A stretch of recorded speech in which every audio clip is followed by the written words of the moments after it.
আসসালামু আলাইকুম viewers, Rimi cooking 100 সবাইকে শুভেচ্ছা জানাচ্ছি। আজকে আমি ফিরে এসেছি নতুন আরেকটি রেসিপি নিয়ে। আমার আজকের রেসিপি চিকেন ভুনা খিচুড়ি। এই রেসিপিটি খুবই মজাদার হয়। বাইরে এখন ঝমঝম বৃষ্টি পড়ছে, আর এই বৃষ্টির দিনে ভুনা খিচুড়ি খেতে কিন্তু ভীষণ মজার হয়। বৃষ্টির দিনে গরম গরম খিচুড়ির টেস্ট একদম অন্যরকম হয়। তো ভিউয়ার্স, আর কথা না বাড়িয়ে চলুন রেসিপিটি দেখে নেওয়া যাক। চুলায় প্রথমে আমি একটা হাঁড়ি বসিয়ে দিলাম। দিয়ে দিলাম 1 কাপ রান্নার তেল, সাথে দিলাম 3টা পেঁয়াজ কুচি করা, আর দিয়ে দিলাম 5-6টা ফালি করা কাঁচামরিচ, সাথে দিলাম গরম মশলা, দিয়ে দিলাম 5 থেকে 6টা মুখ ফেটে নেওয়া এলাচ, সাথে 3 থেকে 4টা দারুচিনি এবং দিলাম 3টা কেটে নেওয়া তেজপাতা। এই তেলের সঙ্গে আমি গরম মশলা এবং পেঁয়াজগুলোকে কিছুক্ষণ ভেজে নিয়েছি। এখন দিচ্ছি আদার পেস্ট 2 টেবিল চামচ, রসুনের পেস্ট 2 টেবিল চামচ, আর দিয়ে দিচ্ছি বেটে রাখা পেঁয়াজ 3 টেবিল চামচ। বাটা মশলাগুলোকে এই তেলের সঙ্গে কিছুক্ষণ ভেজে নেব, এতে করে কাঁচা গন্ধটা চলে যাবে। এখন আমি দিয়ে দেব জিরার গুঁড়ো 2 টেবিল চামচ এবং ধনিয়ার গুঁড়ো 1 টেবিল চামচ।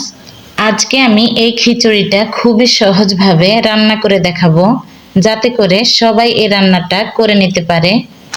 দিয়ে দিলাম টেস্ট অনুযায়ী লবণ, সাথে 1.5 টেবিল চামচ হলুদের গুঁড়া এবং 1 টেবিল চামচ মরিচের গুঁড়া দিয়ে দিলাম। এই পর্যায়ে গ্যাসের ফ্লেমটা লোতে রেখেই রান্নাটা করছি, তাই এই ক্ষেত্রে খেয়াল রাখতে হবে গ্যাসের ফ্লেমটা যেন কমিয়ে রাখা হয়, না হলে মশলাটা পুড়ে যেতে পারে। অল্প আঁচে মশলাগুলো আমি ভালোভাবে কষিয়ে নিলাম। এখানে আমি 1 কেজি মুরগির মাংস নিয়েছি। মাংসগুলো আমি এর মধ্যে অ্যাড করে দিচ্ছি। মুরগির মাংসগুলো ভালোভাবে নেড়েচেড়ে মশলার সঙ্গে মিশিয়ে নিতে হবে। বর্ষাকাল তো চলেই এলো, তাই এই বৃষ্টির দিনে যদি ভুনা খিচুড়িটা রান্না করা হয় তাহলে তো কোনো কথাই নেই।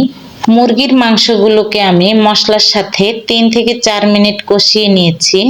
এখন এর মধ্যে আমি কিছুটা পানি অ্যাড করে দিয়েছি। এই পর্যায়ে ঢাকনা দিয়ে আমি মুরগির মাংসগুলোকে ভালোভাবে কষিয়ে নেব। চুলার আঁচটা এখন লো টু মিডিয়ামের মাঝামাঝি থাকবে। ফিরে এলাম 5 মিনিট পর। মাংসগুলো আমি ভালোভাবে কষিয়ে নিয়েছি, আর দেখেই বুঝতে পারছেন মাংস এবং মশলা থেকে তেল ছেড়ে গেছে। এখন আমি এর মধ্যে অ্যাড করে দেব ধুয়ে রাখা চাল এবং ডালের মিশ্রণ।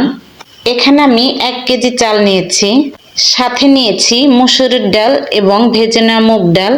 চালের সঙ্গে ডালগুলো আমি 1 কাপ পরিমাণে দিয়েছি। চাল ডালের মিশ্রণগুলোকে এই মাংসের সঙ্গে ভালোভাবে নেড়েচেড়ে মিশিয়ে নিতে হবে এবং চালগুলোকে আমি কিছুক্ষণ সময় নিয়ে ভেজে নেব। এতে করে খিচুড়িটা রান্নার পরেও খুবই ঝরঝরে হবে। যখন চাল ডালের এই মিশ্রণগুলো নাড়তে নাড়তে শুকনো এবং ঝরঝরে হয়ে যাবে, তখন বুঝে নিতে হবে চাল ডালগুলো ভেজে নেওয়া হয়ে গেছে। এখন আমি এখানে অ্যাড করে দিচ্ছি পানি। এই পর্যায়ে পানিগুলো অবশ্যই গরম দিতে হবে। এখানে আমি যতটা চাল দিয়েছি তার ডাবল পানি অ্যাড করে দিচ্ছি। এই পর্যায়ে গরম পানি অ্যাড করলে খিচুড়িটা পারফেক্টভাবে রান্না হবে এবং খেতেও ঝরঝরে মজাদার হবে। এখন গ্যাসের ফ্লেমটা আমি বাড়িয়ে মিডিয়ামে রেখেছি।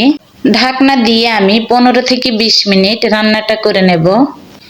এর মধ্যে মাঝে মাঝে নেড়ে দিতে হবে, যাতে করে হাঁড়ির নিচে ধরে না যায়। রাইসগুলো ফুলে উঠেছে এবং পানিগুলো আগের চাইতেও অলরেডি আরো কমে গেছে।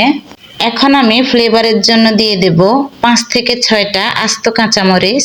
এই পর্যায়ে গ্যাসের ফ্লেমটা লোতে রেখেই 10 মিনিট রান্না করে নেব। এর মাঝে আমি একবার নেড়ে দিচ্ছি। খিচুড়িটা এমনভাবে নেড়ে দিতে হবে যাতে নিচের রাইসগুলো উপরে আর উপরের রাইসগুলো নিচে চলে আসে। এখন আমি অ্যাড করে দেব 2 চা চামচ ঘি। এই পর্যায়ে খিচুড়িতে ঘি অ্যাড করলে খিচুড়ির ফ্লেভার খুবই ভালো আসে। আশা করছি আমার আজকের এই রেসিপি আপনাদের কাছে খুবই সহজ এবং ভালো লেগেছে। তো রান্না হয়ে গেল আমার বৃষ্টির দিনের ভুনা খিচুড়ি। রেসিপিটি ভালো লাগলে লাইক, কমেন্টস এবং শেয়ার করে নিতে ভুলবেন না। এখন আমি সার্ভ করে নিচ্ছি। তো যারা আমার চ্যানেলটিকে এখনো সাবস্ক্রাইব করেননি তাদের কাছে আমার চ্যানেলটি সাবস্ক্রাইব করে নেওয়ার অনুরোধ রইল। আর ভিডিওটি ফেসবুক পেজ থেকে যারা দেখছেন তারা প্লিজ ফলো দিয়ে রাখবেন আর বেশি বেশি ফ্রেন্ডসদের সাথে শেয়ার করে নেবেন। এবং রেসিপি সম্পর্কে কোনো প্রশ্ন থাকলে কমেন্টস করে লিখে জানাতে পারেন। আজ এ পর্যন্তই, আবার দেখা হবে পরবর্তী কোনো ভিডিওর সাথে। আল্লাহ হাফেজ।